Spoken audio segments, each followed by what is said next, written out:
to another episode of Addiction Uncovered. I'm Jill, and today I'm joined by Kayla, the co-founder of The Healing Path, which is a small family-owned outpatient substance use and mental health clinic in Fremont. And Kayla's a licensed alcohol and drug counselor, a social worker, and mental health therapist. Prior to opening her own practice, she's worked for a large addiction treatment center as a therapist and eventually as a director. But she really felt strongly called by her higher power to bring recovery and healing back to her hometown. She recently celebrated 11 years of sobriety on July 23rd. Congratulations. She's been married for 10 years. They have a big blended family of 8 daughters. Mm-hmm. I thought 2 was a lot, but apparently 8. Yeah, go big or go home. That's right. Yeah. 1 grandson and another grandbaby on the way. So welcome to the show, and thank you so much for sharing your story with us. So why don't we start with, tell us a little bit about how your struggle with addiction started. I mean, that's kind of a big question, but I think from a very early age, I always struggled with, like, self-worth and just always felt, like, inferior. I call it, like, ego in reverse. Like, most people have, like, an ego where they think they're, like, the greatest person in the room, but, like, my ego is, like, I'm, like, the worst person in the room. So I just kind of always struggled with that. I mean, I grew up out in the country, went to a very small rural school. There was, like, 4 or 5 kids in our elementary school class. And then went to the junior, senior high where there was, like, 30 kids in my grade. So it was really small community. Pretty secluded out there. You know, I didn't see a lot of the world or anything. We just kind of grew up on the farm. And I mean, childhood was good. There was, like, no reason for it. And then in high school, you know, went out. And I remember the first time I went out drinking. Oh, my gosh, it's so embarrassing. We went to this party, and I was dating this guy. I think I was, like, 16. And people were drinking, and they had, like, I don't know what was in it, but it was, like, in a Dr. Pepper bottle, and I drank so much, like, the room was, like, spinning. Oh, wow. Yeah. And then we left, and we went to the gas station. I was in the gas station bathroom. I, like, vomited all over this gas station bathroom. But, like, the room was spinning, so I couldn't, like, clean it up. And I'm, like, a 16-year-old girl. I'm all like, oh, this is so embarrassing. And I go to leave the bathroom, and, like, the gas station attendant is literally standing there with a mop bucket. And I was, like, so embarrassed. And then that guy broke up with me. Shoot. And that was, like, my first experience with, like, alcohol, drugs, anything like that. And, I mean, most people would have been like, oh, I'm never going to drink again. Like, sure. That was horrible. That was so embarrassing. Not me. I was like, I'm going to figure out how to do that right.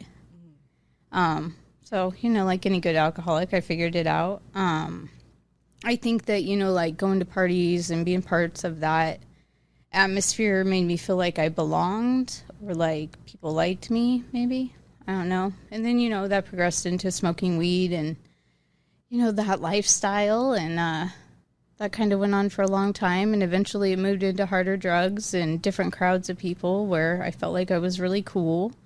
And when I was 19, I had an overdose, and I, like, stopped using all hard drugs. I was like, I'm not going to do that anymore. It's so dangerous. I mean, I still drank and still smoked weed because, you know, those are safe.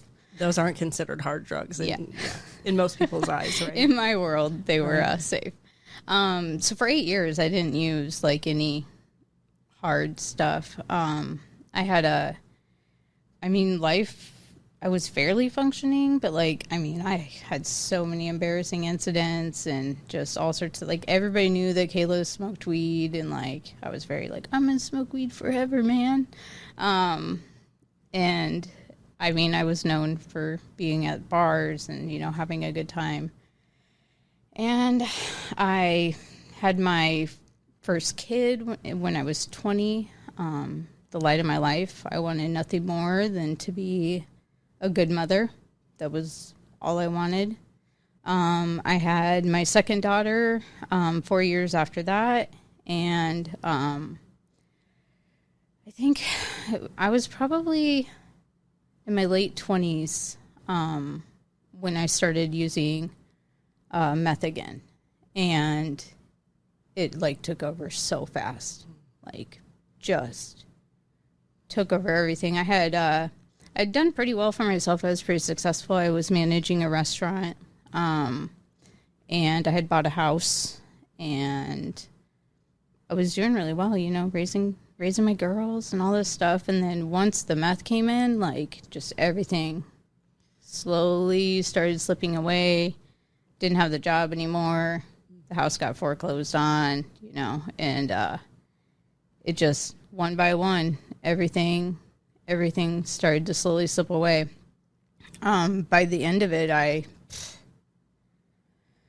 was homeless, jobless, just completely and totally lost in the world.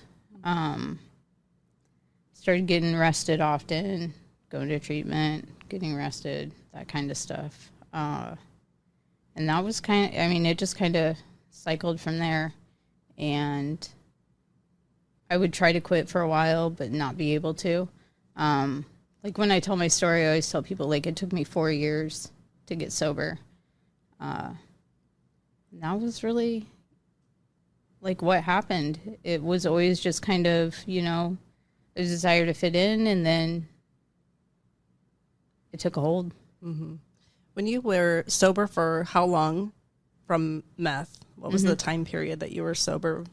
And I think it was like 20 to 28, somewhere in there. Okay. You know, that sounds about right to me, you know, because it was the time period where I was having kids and stuff like that. And then I think that my youngest was probably about 4, whenever 2, 3, 4, somewhere in there, whenever I started using again. Was that digression? Did that happen pretty quickly, or did it, you know, did your meth use pick back up where it ended before? Yeah, I mean, it's just like they say, you pick up right where you left off. You know, and I mean, even science proves it today. AA calls it the allergy of the body, that you'll return right where you left off. And I mean, I left off in a place where, like, I was able to stop, you know, but when I picked it up, it just kind of, it took over fast, and it was a very fast decline. I mean, my parents were, like, beside themselves whenever they discovered it. Everything was gone so fast. Everything that you'd worked so hard for. Yeah, it was crazy. And I always felt like, I'm smart enough, I should be able to figure this out, you know? So I would, like, do all these crazy things to try to control it. Like, I'm only going to smoke meth in the morning, and then I'll smoke weed during the day and drink at night, you know, like, you to had try a plan. to, like, yeah, like, I was going to, like, control it. But drugs don't work like that. You can't control it. Right. And I think that's what, you know, part of the reason for this podcast is to help people realize that this is a brain disease. This changes how your brain functions. So people would say, like, just stop doing that. Like, look at all these things, like in your situation, look at all these things you've accomplished and where your life is. And then, you know, you return to use, and all of a sudden those things go away, and are, I wouldn't say destroyed, because you obviously are in a place where you've brought it back, but they're really harmed. Yeah.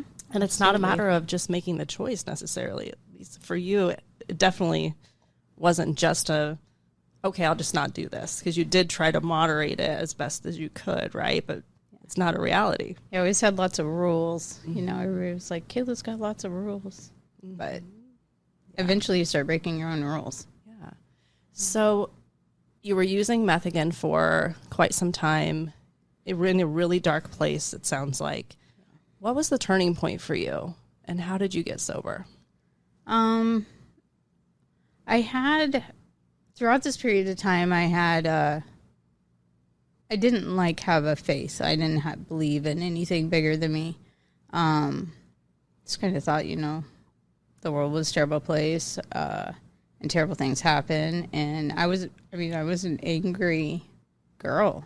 I was always kind of known for, like, you know, being the one that'll tell people what they're thinking and that kind of stuff. It was probably because I was always high or drunk. But, and I think, you know, when I hit my bottom, it was July 4th of 2014.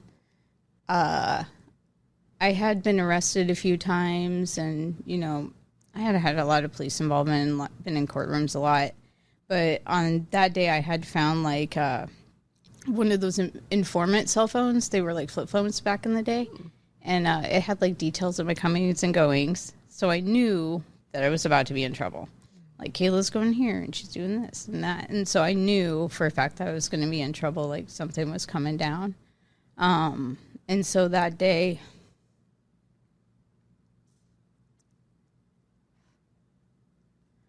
I called my children's fathers, and I called my parents and told them that I couldn't keep my kids anymore.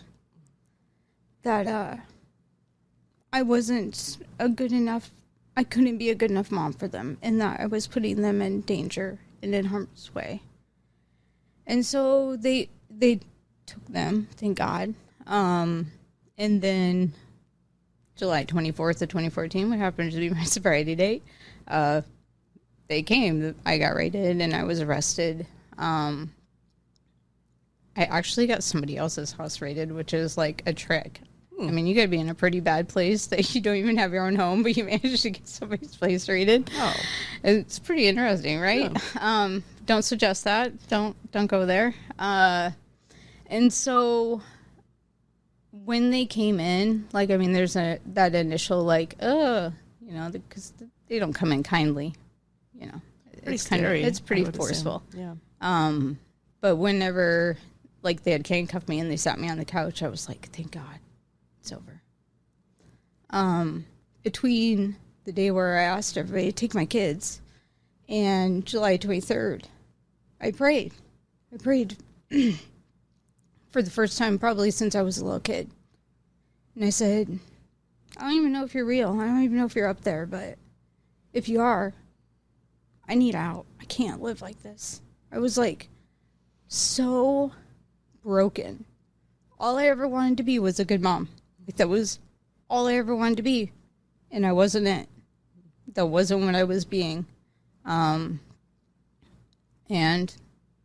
I knew sitting on that couch that was the answer to my prayer, even though it was like going to be a rough ride, you know?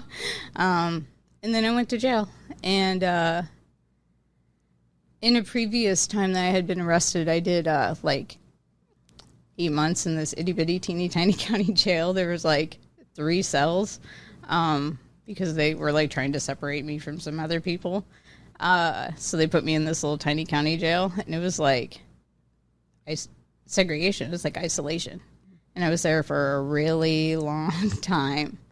How long? 8 months. 8 months. Wow. Mm-hmm. Yeah. And I mean, like, occasionally somebody would come in for like a few days, but then they'd leave, you know. So it was pretty much just me in there alone with my thoughts. I didn't have visitors. That wasn't like a thing. I think my mom might have brought my kids up once or twice. And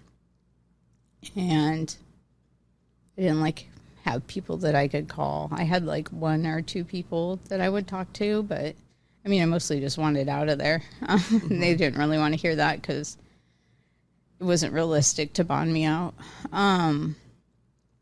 And there was a guy that would come in there, and he was like doing these Bible studies, and he would always be like, you want to do Bible study? I was like, F that. No, you know, just angry, you know. And one day, I think I just was craving human attention, like human contact. Mm-hmm. I was like, yeah, sure. So we went in and did it, and I was just, you know, confrontational and challenging. And this guy, I don't know, I haven't ever been able to reach him, but his name was Rick, and he was a farmer. So if your name's Rick and you're a farmer and you're hearing this, you saved my life. He was like so patient with me, and you know, I kept on meeting with him every week whenever he came, and I don't know, the stuff that he said and the way that he said it, it started to open my mind. And then I was like, well, I think I'll probably read the Bible. And then it was like the craziest thing in the world. That day, a package showed up for me. I had never gotten a package before, and I'd been there for a pretty long time. And it was a Bible. Oh my gosh, I just got chills. Wild. And so for the remainder of my time there, I think that was about like 2 months in. The remainder of my time there, I like read it front to back, like every single page, and the study notes at the bottom, because it was like one of those fancy study Bibles. And I came to believe, that there's a God and that grace is real. And so I had that belief that day that I was arrested. And that's probably why I said that prayer in between those times. And so whenever I was in jail that last time, I had like, AA calls it a spiritual experience, like a white light moment where like, everything comes down and it's like very clear, They had like a nun that would come talk to people at the jail, and I would go talk to her. And she told me some story, and like the story to me doesn't really make sense today, but that doesn't even matter. But like when it was over, I knew it was like the ceiling opened up and light shone in, and I knew in that moment that like everything was going to be okay. That I didn't have to live that way anymore. That it was me that was doing all this. It wasn't, it wasn't outside forces. It wasn't other things. Like, it was me. And I had power to change that. And so I saw it the rest of my time, and I got out. And when I got out, I started going to AA, and it was like one of the very first things I did. And I still go to AA today, and I have never looked back. Like, those moments in the path that led up to it, there was no turning back. And got into the program, found a really amazing sponsor, and she worked some steps with me. I got rid of all the, yuckiness in my past and got some skills to live life, and decided I was going to go to school. Went to school, became a substance use counselor, got a job as a counselor, worked there for 8 years, and now I'm here. I mean, it was, it all happened very quickly, but I think all the previous steps had to take place in order for the next ones, if that makes any sense. Yeah, absolutely. So I want to ask a question, because there are some people that look at AA or other faith-based supports and struggle kind of in the same point where you were at one point, just feeling really angry and feeling like, the world is a bad place and all of those things. And so what would you tell somebody that was even just considering this as an option, or maybe somebody that was just as angry as you are? Like, how do we cross that threshold? Mm-hmm. I think that what I usually try to suggest to people is it's really easy for us to compare ourselves out of a room. For me, I will compare myself to everybody in the room, and I've done worse. Nobody would understand the things I've done, on that aim. Some people will compare themselves in a room like, ooh, these people, they're, I don't know, they're kind of rough. I'm not like them. And I always encourage people to try to relate to what's going on in the room, to try to relate to the people in the room, because I think we all have a lot more in common than we see at first sight. Everybody struggles. Everybody has walked the shadow, the valley of death. I can't even say it right now, but everybody's been there, and maybe it's in a different way, but everybody has. And we all have different ways out, right? Like mine was God and AA and spirituality, and schooling helped a bunch too. That was my path out. But I always think, like, if you know somebody who has a path out, they might know more about how to get out of it than you do. It might be worth a shot. Yeah. Like they might have an idea a little bit more than you do. Mm-hmm. And so, don't compare yourself out of the room. I think we have this preconceived notion, too, about what addiction looks like. And there isn't one set thing. No. Right? No.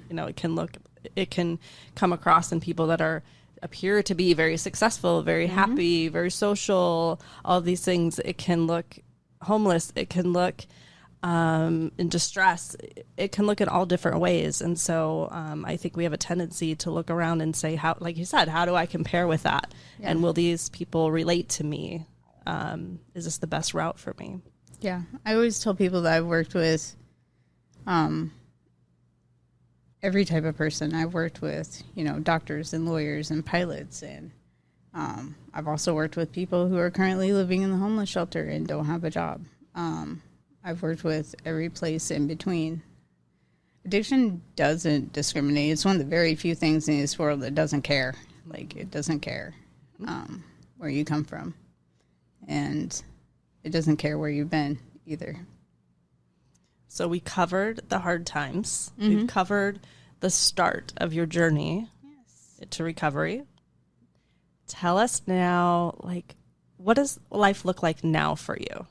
Holy moly. So early in sobriety, I met my husband. His name is Corey. He's pretty cool. Yeah, we'll interview him too. Yeah, I like him He's a on lot. my list. Yes. And we met in AA, which is like a big no-no in AA, but we did that anyways. And, we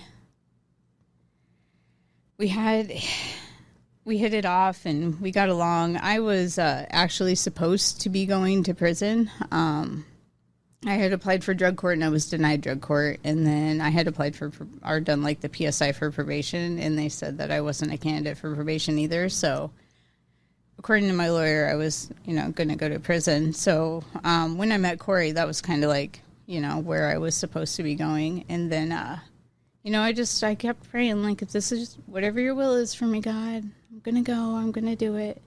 And me and Corey, we started to really like each other, but I was leaving.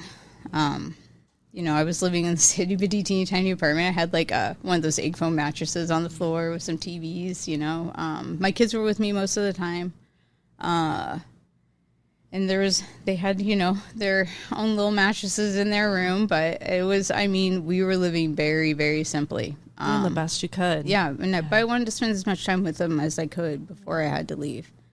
And Corey would, we'd hang out, and he had 5 kids in his care at that time. 4 of them were his, and then he had one that was his from a previous marriage as well. And we would get all the girls together because his were all girls and mine were girls, and they'd all get together and they'd play and they'd hang out. And it was just, it was really, really cool to watch them interact. And then I went to court that day and I did not go to prison. They said, you're still going to be a felon, but you're going to do probation and all this stuff. So I didn't go. And then we were like, what are we going to do now? So we decided, you can't really play around too much when you have, there were 7 at the time, 7 kids in the mix. And so we got married and started raising all these girls together. And then one of the other girls from his previous marriage, they came to live with us as well. So we ended up with all 8 of them. We had all 8 girls in the home. Gosh, they would have been age 4 to 17 when we first got married. Would have been like the age range, I believe, if I did the math right. Mm-hmm. So they're much older now. Mm-hmm. And much more independent now. Yes, so that's nice. Yes. Less to care for. But it was really cool. It was, I always just wanted to be a really good mom, right? And now I get 8 girls to be a really good mom too. Wow. And that was really cool. Mm-hmm. It was pretty beautiful. And so we built this amazing family, and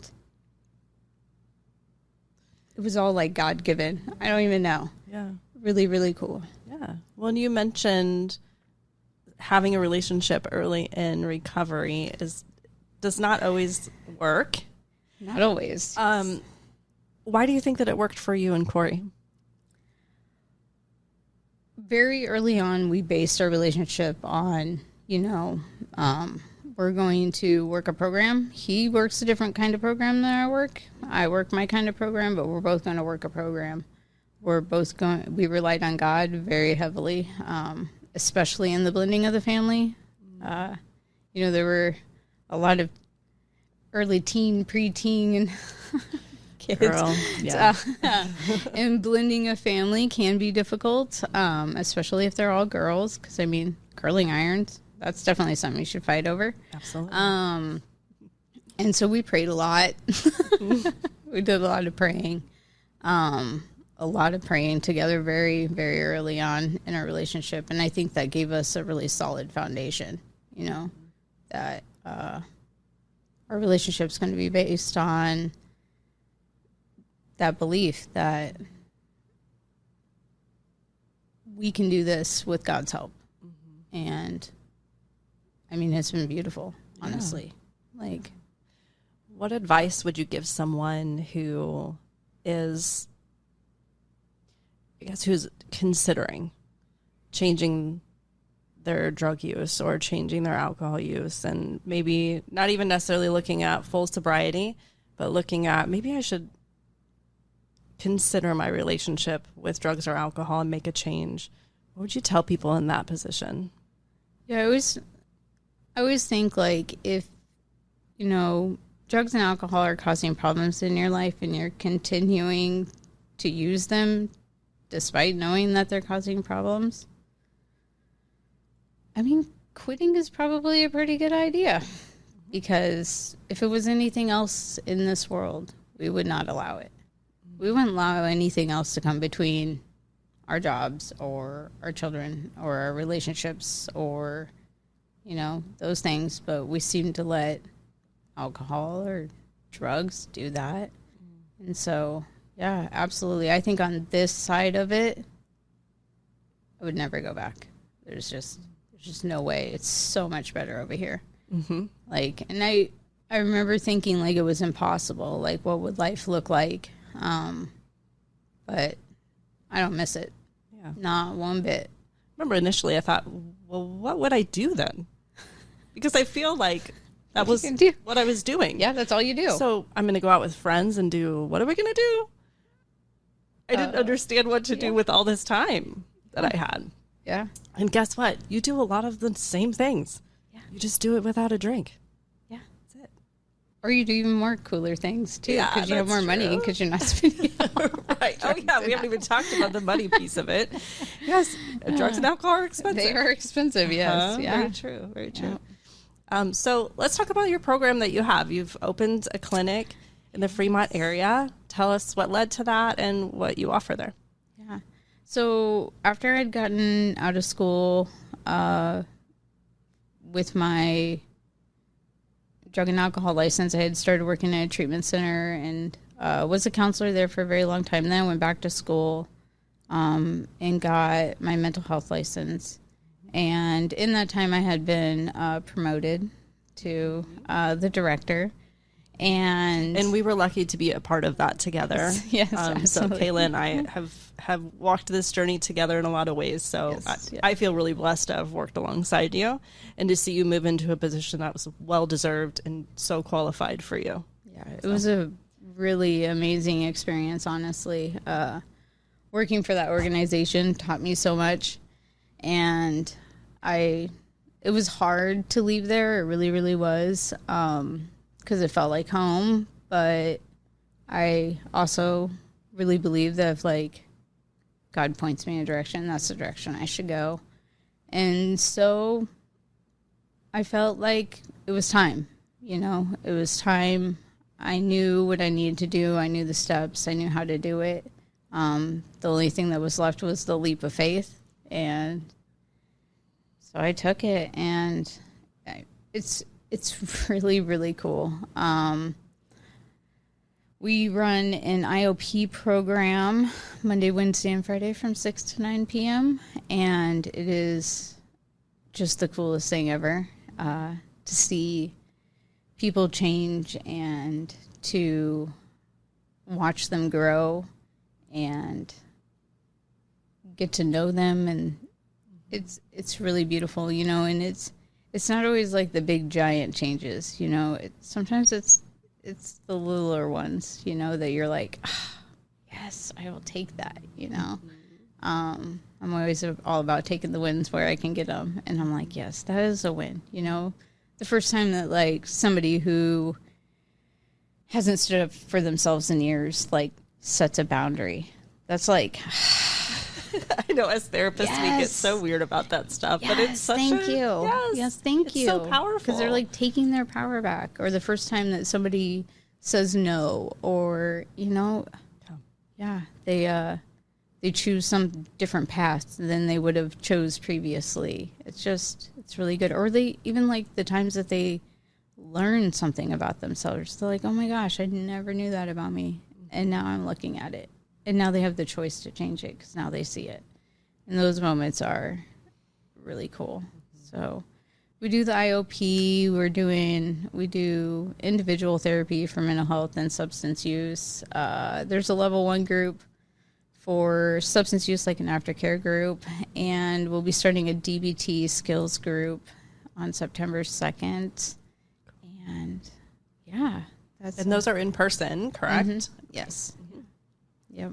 All in person in Fremont. We really wanted to like focus on being able to help, you know, our hometown and, you know, some of the smaller surrounding communities that there wasn't really a lot of treatment there and not a lot of resources for people. So hoping that we can be that resource for them.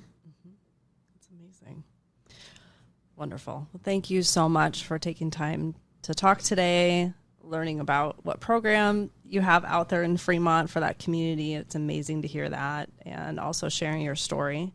It's really inspirational, and I think it's going to help a lot of people to hear what that looks like, and how powerful the faith has been for you in your recovery journey, and also how lucky the kids are to have a mom who I'm lucky to have is not them. Perfect.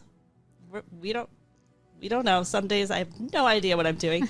Always winging it. Always exactly. winging it. But now being able to be the best mom that you can be with the skills that you have now, and to be sober and be present, it's just the best gift that you can give to them. So congratulations on that. Yeah, they're some of the greatest blessings of my life for sure. Amazing. All right. Well, thank you very much. I appreciate it. Thank you.